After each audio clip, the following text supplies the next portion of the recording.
is it forbidden to put tzitzit just because it was cold, but one didn't have the intention to put it that day? No, it's not.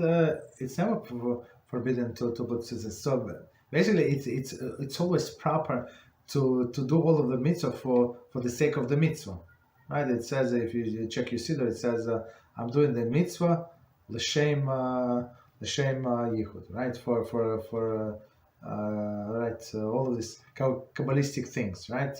Okay, so that's the proper intention.